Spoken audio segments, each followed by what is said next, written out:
All hail Biafra. This is Biafra Liberation Army Network coming to you again. Please like, share, and comment. Fellow Biafrans, I am saying they want war. Nigeria wants war because they are at war with us already. I want to first of all listen to what our brother said, our brother Max Olakbara. And that will touch you. That will make you to understand that I'm glad that legal team now, they kind of get it. They understand the memo that Nigeria, they are not after any trial of NNAMDI Kanu. What they are doing, they believe they've captured our leader, somebody we love so much, dearly, and the rest. We are at war, and they still want that war. So please, listen to our brother, Barrister Max Olakbara, and I'll come back. Listen. Saying that the judge has no jurisdiction whatsoever to try him as NNAMDI Kanu, because that particular issue of being a victim of extraordinary rendition must be determined, because and that one will be whether they will be the one that will confer jurisdiction on the court. And the court said there is no evidence before him. Now we are going to supply evidence before him that NNAMDI Kanu was extraordinary rendition. Then, having done that, there is nothing, no case to answer. So that you should go home with that. And if they fail to do otherwise, we will not see it as a war against the Igbos. You will see it as war against the Igbos, my brother Barrister Max Olakbara. Please start seeing it, not we will. Start seeing it now as a war against the Biafrans, not just Igbo. The Igbo is just part of Biafra. They're at war with us. The war has not ended. The war has not ended. But unfortunately, you guys don't see it that way. We also what happened from 1966. But if you look back, the problem started way back from 1965. There was tension. The tension was up in the air. And in 1996 or 1966, they started to kill us, which made the Biafrans to run back to the eastern region. And in 1967, they declared a war on us. When you look at it again, it's the same thing happening. The same game happening.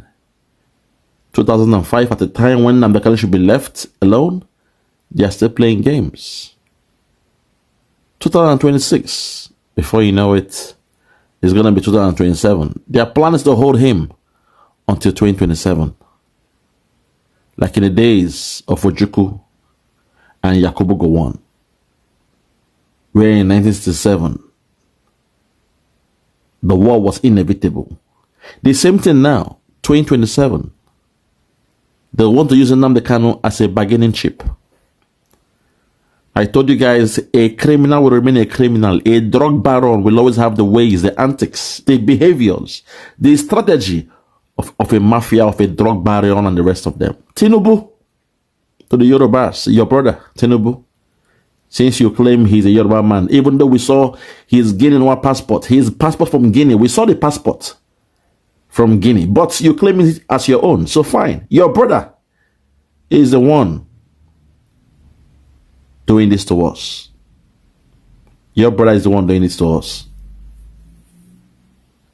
This is my anger, because whenever we are ready to break away, whenever we are ready to break out, suddenly the Yorubas, you guys will come, not all of you, but those of you that are in politics, you will come and kind of put your shoulders around the caliphate and show them some secrets on how to deal with us.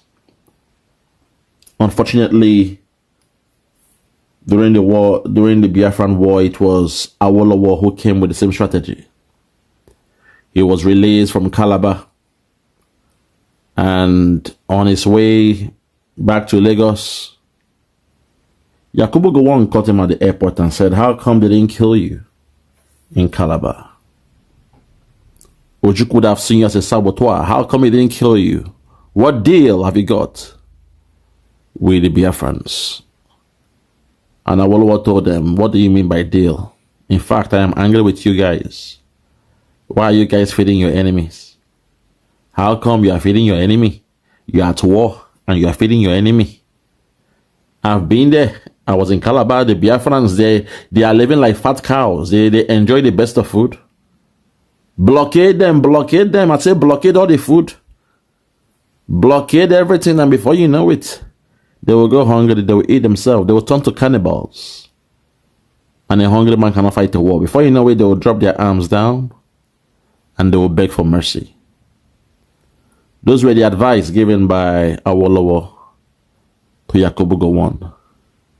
Today, before our eyes, we see the man they call Jagaban, Tinubu, and the rest of them, the drug lord, the pimp lord. He is doing the same thing now. Now to him, he's looking at that selfish interest.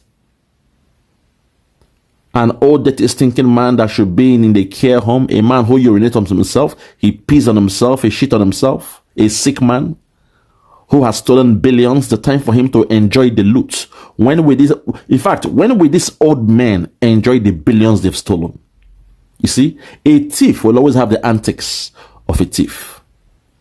A criminal cannot take a day off because they know greed has taken over their hearts and their soul. Because you tell me, every man's plan is to work hard during your youthful days so that by old age you'll be enjoying your wealth and live your life through your children. But these old, dirty, stinking men, despite they've stolen and stolen and stolen, they still want to remain in power. Old men, granddads, grandparents, sick men still want to remain in power. And you ask yourself, what does it profit a man to gain the whole world and lose his soul in the process? People like this, they will die in the office because they don't understand what good life is. They have the poverty of the spirit, the poverty of the mind, the poverty of the heart. That even though when they steal more, that's when they want more. They anchor. They ask for more. The more they steal, the more they want. That's why they always say there is dignity in labor. When you work for your money, you feel that happiness, that joy, that self-pride to relax and enjoy the money and watch your children live through you. Not to be at a position where your children are grown up and you still want to steal. You are still in the stealing game, looting billions. They made you the president. You pretended you were sick during your primaries. You peed on yourself. You did all those nonsense to convince the Fulani that you're a sick man and within a year or two you die in power. I don't blame you. He was the first to fool the caliphate. And now the caliphate is angry. Because they saw a man who was shaking. Like the song went, you know. That song was planned by what's it called again? What was it? Shoyinka, the pirates. Yes. He was paid to do that with his boys. The pirates came and they sang a song. And the media took it everywhere. Hand they shake, leg they shake. Baba we no well. They say, hey me look on, hey me look on, hey me look on. Baba we no well. They say, hey me look on. Hand they shake, leg they shake. Baba we no well. They say, hey me look on. You should know that most of my guys, they're into that, piracy stuff. They are pirates. They sing songs the same way I sing songs. When I told them, say, bro, you guys, you hit below the belt. My friend was laughing, saying, no, na plan stuff now, not them. Say they sang the song, it will now go viral in the media. The media will now take the song and they will now be attacking them as if, how come you are insulting a sick man? How can you insult your elder that his hand is shaking, his leg is shaking? With the hopes that the Fulani Cabal and the Caliphate, they will buy into the idea that Tinubu was sick. Can you imagine how low a man can go just to be in power? A multi-billionaire, if not a trillionaire already. Look at how low he went just to convince the people that he was sick. And the cabal, with the greed in them, they allowed him to be president with the hopes that he'll die in office. But today, the one they call Buhari, who was looking younger than Tinubu, the dead Buhari died again twice. And Tinubu is still here waxing strong. Still waxing lyrical. So I ask myself, what does it gain or profit a man to gain the whole world but lose his soul? When will he enjoy his money? When will Tinubu enjoy? Does he even understand the meaning of enjoying life? Because this thing he's about to do now, this crossroad he's taking his people to the Yorubas, this place this man is taking you guys to. At the end, he may survive it, but your people, your tribe, your country, Oduduwa nation, you guys will pay the price because the caliphate will come back swinging. The Fulani cabal, they will come back swinging. Be rest assured. This man has taken you to a position that is not good. To the Yorubas, you always pride yourself that you say you are the most educated when it comes. But my only anger is, when will you show that your level of, education? When will you come out and condemn what is wrong? When will you come out and condemn the Lagos State governor for doing what he's doing to the Biafrans, to the businesses, the properties of the Biafrans in Lagos? When will you come out and speak? When will you come out and condemn your own? That's the question. A wise man once told me, if you're educated, you will know that a good name is better than silver or gold. Today, Tinubu is just enriching his family, but the insult is coming to the whole tribe, the whole nation called Yoruba Nation. The sins of one man, the sin of one man is affecting the Yoruba race or the Yoruba tribe. And the only way they can rectify this nonsense is for them to come out. Come out and condemn this man for what he's doing. Let the whole world know, not in your name will somebody who was kidnapped from Kenya, brought to Nigeria by the Buhari government, will still be going through the same ordeal in the hands of Tinubu. Let the whole world know, not in the name of the Yorubas.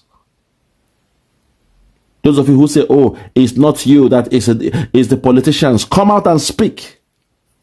Let the whole world know, because one day, you guys might need the help of the Biafran, because for us, we are living. Whether the devil likes it or not, we the Biafrans, we are living.